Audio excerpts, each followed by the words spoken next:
Chuyện ma, mộ bà lão thầy Pháp ở miền Tây. Đăng là một chàng trai trẻ sống tại An Giang, nơi gắn liền với những câu chuyện tâm linh huyền bí. Một ngày trong lúc đi rừng kiếm củi, Đăng nghe lũ bạn kể về một ngôi mộ hoang ở cuối làng, nơi chôn cất bà lão thầy Pháp nổi tiếng. Người ta đồn rằng bà từng là một pháp sư có quyền năng kỳ bí, chuyên giúp dân trừ tà. Nhưng sau một sự kiện kỳ lạ, bà qua đời và được chôn cất tại đây. Từ đó, khu mộ trở nên hoang vu, không ai dám lại gần vì sợ hãi.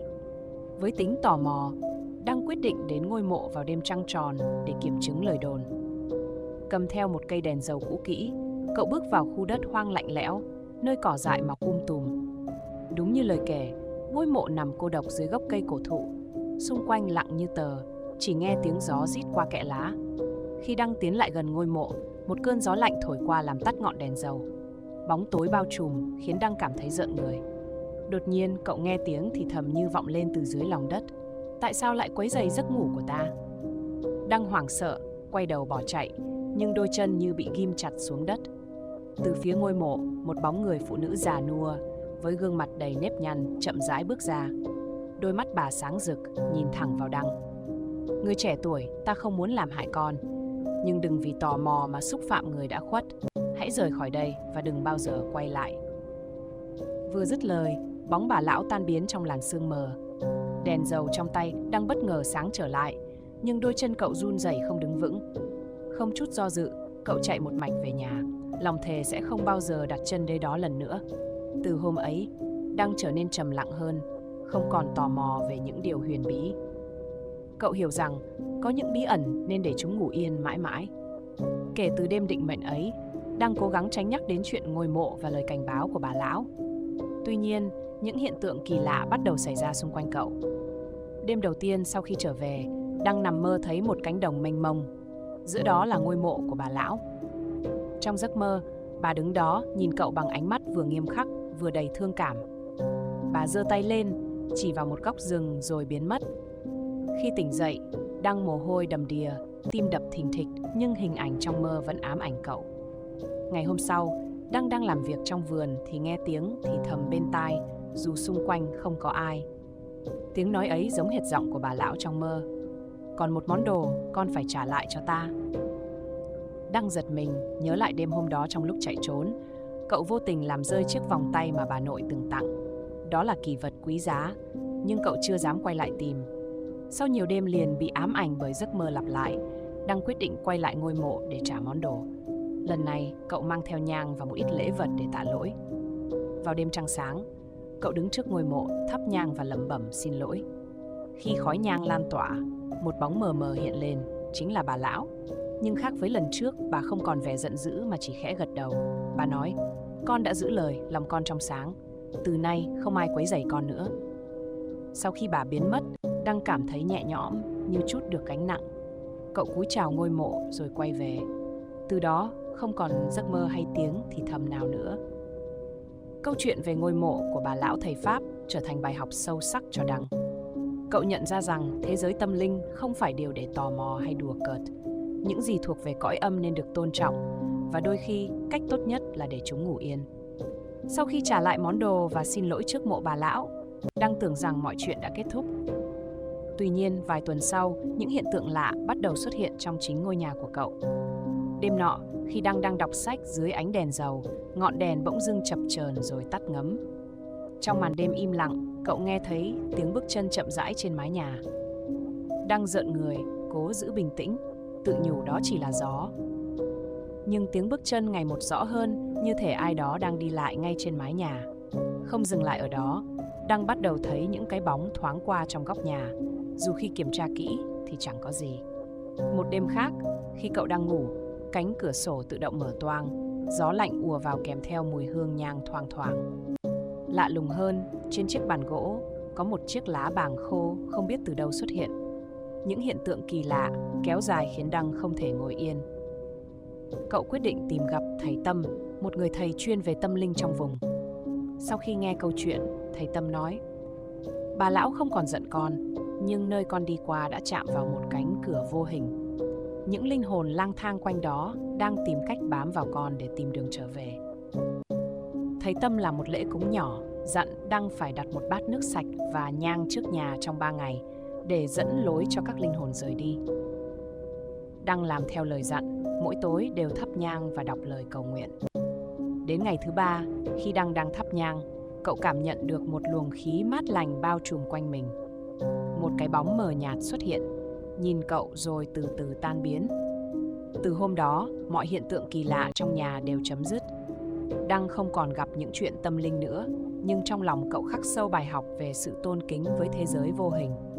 Những điều cậu trải qua khiến cậu nhận ra đôi khi sự tĩnh lặng và tôn trọng là cách tốt nhất để đối diện với những điều không thể giải thích.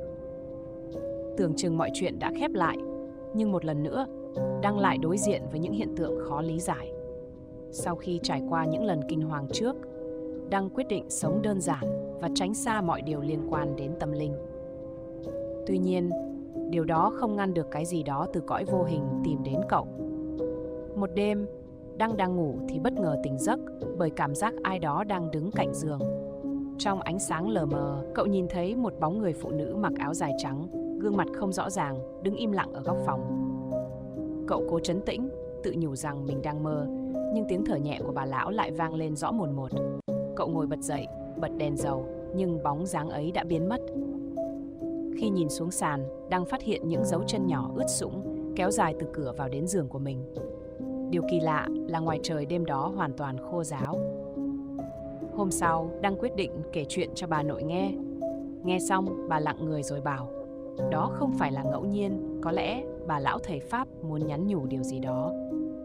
Bà nội Đăng kể lại rằng, ngày xưa, bà lão thầy Pháp từng giúp đỡ rất nhiều người trong làng. Nhưng trước khi mất, bà đã nhờ người ta chôn cùng một lá bùa để giữ linh hồn được yên nghỉ. Có lời đồn rằng lá bùa ấy đã bị lấy cắp bởi một người tham lam, khiến linh hồn bà không thể siêu thoát. Đăng với sự tò mò pha lẫn nỗi lo, quyết định quay lại mộ lần nữa. Lần này cậu mang theo nhang và một bức tượng Phật nhỏ mà bà nội bảo sẽ giúp xoa dịu oán khí. Khi đến nơi, cậu cảm nhận được không khí lạnh lẽo quen thuộc. Sau khi thắp nhang và đặt bức tượng xuống, một cơn gió mạnh thổi qua, nhưng ngọn nhang vẫn cháy đều. Đêm hôm đó, Đăng lại mơ thấy bà lão. Bà không nói gì, chỉ mỉm cười nhẹ và quay đi. Khi tỉnh dậy, cậu cảm thấy lòng mình nhẹ nhõm, không còn sợ hãi như trước. Kể từ đó, ngôi nhà của Đăng không còn bị quấy rầy và cậu không còn gặp những hiện tượng tâm linh nào nữa. Mỗi năm, vào ngày giỗ của bà lão, Đăng đều đến mộ thắp nhang như một cách bày tỏ lòng tôn kính với vị pháp sư huyền bí đã để lại nhiều dấu ấn khó phai trong cuộc đời cậu. Thời gian trôi qua, cuộc sống của Đăng dần trở lại bình yên. Tuy nhiên, vào một buổi chiều mưa, khi đang trên đường trở về từ chợ, Đăng tình cờ gặp một người đàn ông lạ mặt. Ông ta đội chiếc nón lá cũ, gương mặt già nua nhưng đôi mắt sắc lẹm, ánh lên vẻ kỳ bí. Ông đứng chắn ngang đường nhìn Đăng và nói bằng giọng khàn khàn. Cậu là người từng quấy rầy mộ của bà lão đúng không? Đăng khựng lại, cảm giác rùng mình chạy dọc sống lưng. Cậu dè dặt gật đầu. Người đàn ông khẽ cười. Bà ấy không giận cậu, nhưng có một điều cuối cùng cậu phải làm. Có thứ gì đó của bà vẫn còn thất lạc và nó gây rối loạn cho những linh hồn khác. Đăng định hỏi thêm, nhưng khi vừa chớp mắt, người đàn ông đã biến mất giữa làn mưa. Cảm giác sợ hãi xen lẫn tò mò khiến Đăng quyết định tìm hiểu kỹ hơn. Cậu tìm đến ông Lâm, một người cao tuổi trong làng, từng biết rõ về bà lão thầy Pháp. Sau khi nghe câu chuyện, ông Lâm nói rằng trước khi mất, bà lão đã để lại một chiếc hộp gỗ chứa bí thuật cuối cùng của bà. Chiếc hộp ấy không được chôn theo bà mà bị thất lạc trong rừng. Theo lời ông, chỉ khi chiếc hộp được tìm thấy và mang về bên mộ, mọi thứ mới trở lại yên ổn. Ngày hôm sau, Đăng dẫn theo vài người bạn lên khu rừng gần ngôi mộ để tìm chiếc hộp.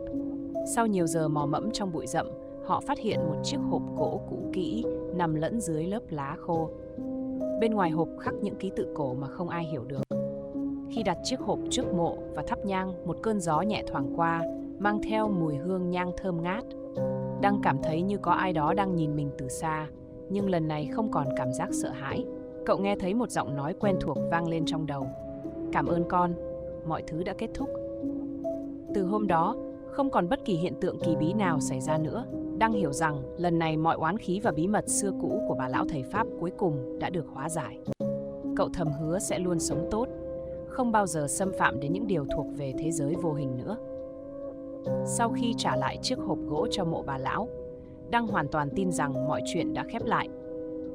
Nhưng vào một đêm trăng rằm, khi ngồi trước hiên nhà ngắm ánh trăng, cậu bất chợt cảm nhận được một luồng khí lạnh lướt qua. Đăng quay lại và nhìn thấy bóng dáng một bà lão đứng xa xa, mờ ảo dưới ánh trăng. Dáng vẻ ấy quen thuộc đến mức khiến tim cậu thót lại. Tuy nhiên, lần này bà không mang vẻ đáng sợ, mà ánh mắt hiền từ như muốn cảm ơn. Bà khẽ gật đầu, rồi từ từ tan biến vào màn đêm. Đăng ngồi thẫn thờ, lòng vừa sợ hãi vừa nhẹ nhõm. Cậu biết đây là lần cuối cùng bà lão xuất hiện. Từ đó, ngôi làng không còn ai gặp hiện tượng lạ quanh khu mộ nữa. Đăng trở lại cuộc sống bình thường, nhưng sâu trong lòng, cậu cảm nhận được sự thay đổi. Mỗi khi đi qua khu mộ, cậu đều dừng lại, thắp nhang và cầu nguyện như một cách tri ân và tôn kính.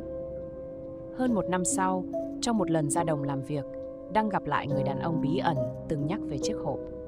Ông ta cười và nói: "Con đã làm tốt, mọi chuyện đã an bài. Nhưng hãy nhớ, sự kính trọng với người đã khuất là điều không bao giờ được quên." Trước khi Đăng kịp hỏi thêm, ông ta lại biến mất, như một làn khói tan vào hư vô.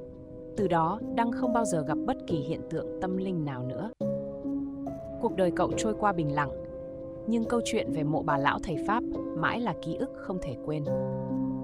Đăng hiểu rằng, sự tôn trọng với thế giới vô hình không chỉ là bài học, mà còn là lời nhắc nhở cậu sống tốt và giữ lòng thành trong mọi việc. Hồi kết nhẹ nhàng khép lại, nhưng bóng dáng bà lão mãi là hình ảnh lặng lẽ trong tâm trí Đăng.